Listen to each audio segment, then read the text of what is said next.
क्या आपने कभी सोचा कि एक टेस्ट आपकी जिंदगी को सुर्खियों में ला सकता है?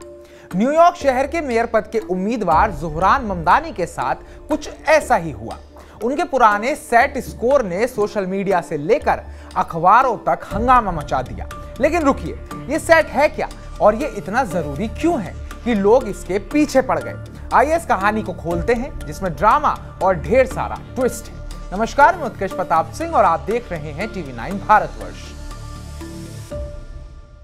ज़ोहरान ममदानी, जिनके पिता महमूद ममदानी कोलंबिया यूनिवर्सिटी के प्रोफेसर हैं और मां मीरा नायर मशहूर फिल्म मेकर, आज न्यूयॉर्क के सियासत में छाए हुए हैं। लेकिन अचानक उनके पुराने सेट स्कोर ने सबका ध्यान खींच लिया। न्यूयॉर्क टाइम्स ने खुलासा किया कि ज़ोहरान ने सेट में 2400 में से 2140 अंक हासिल किए थे। अब आप सोच रहे होंगे, अरे ये तो अच्छा स्कोर है। लेकिन बात यही खत्म नहीं होती। कोलंबिया यूनिवर्सिटी, जहां ज़ोहरान ने अप्लाई किया था, उस समय 2250 से 2300 का औसत स्कोर मांगती थी। यानी ज़ोहरान का स्कोर थोड़ा कम था। और फिर एक कंजर्वेटिव कमेंटेटर क्रिस्टोफर रूफो ने उनकी पूरी एडमिशन फाइल उजागर कर दी, जिससे तूफान खड़ा हो गया। बात सिर्फ स्कोर तक सीमित नहीं रही।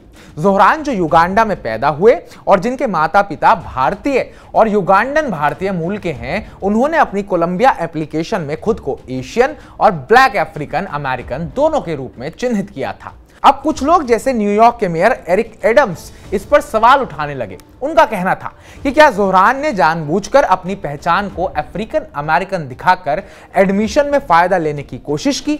ज़ोहरान ने जवाब दिया, मैं अफ्रीका में जन्मा एक अमेरिकी हूं और उस फॉर्म में मेरे लिए सही विकल्प नहीं था। लेकिन इस जवाब ने कुछ लोगों को और भड़का दिया। मजेदार बात तो यह है कि ज़ोहरान ने कोलंबिया में दाखिला लिया ही नहीं, या यूं कहें कि उन्हें कोलंबिया यूनिवर्सिटी में दाखिला मिला ही नहीं। वे बोवाइडन कॉलेज चले गए। फिर भी यह विवाद थमने का नाम नहीं ले रहा। अब आते हैं उस सवाल पर जिसका जवाब का इंतजार आप बेसब्री से कर रहे हैं। यह सेट आखिर है क्या, जिसको लेकर इतना बवाल मच गया? सेट यानी स्कॉलस्टिक असेसमेंट टेस्ट, एक ऐसा टेस्ट जो अमेरिका में हाई स्कूल के स्टूडेंट्स देते हैं ताकि कॉलेज में दाखिला पा सके। इसे कॉलेज बोर्ड नाम का संगठन आयोजित करता है। यह टेस्ट गणित, पढ़ने और लिखने की काबिलियत को परखता है। 1926 में शुरू हुआ यह टेस्ट पहले तो गरीब और अमीर बच्चों को बराबर मौका देने के लिए बनाया गया था, लेकिन आजकल इसे लेकर बहस छिड़ी है। कुछ कहते हैं कि यह टेस्ट सिर्फ अमीर बच्चों को फायदा देता है क्योंकि उनके पास महंगे ट्यूटर्स और कोचिंग की सुविधा होती है। फिर भी कई कॉलेज इसे अभी भी जरूरी मानते हैं। और हाँ, 2025 में यह टेस्ट पूरी तरह डिजिटल हो चुका है, जिसमें सवाल आपके जवाब के आधार पर आसान या मुश्किल होते हैं। ज़ोहरान के सेट ड्रामे ने कई सवाल खड़े कर दिए हैं। पहला, क्या किसी का 20 साल पुराना टेस्ट स्कोर उसकी काबिलियत का सही पैमाना है?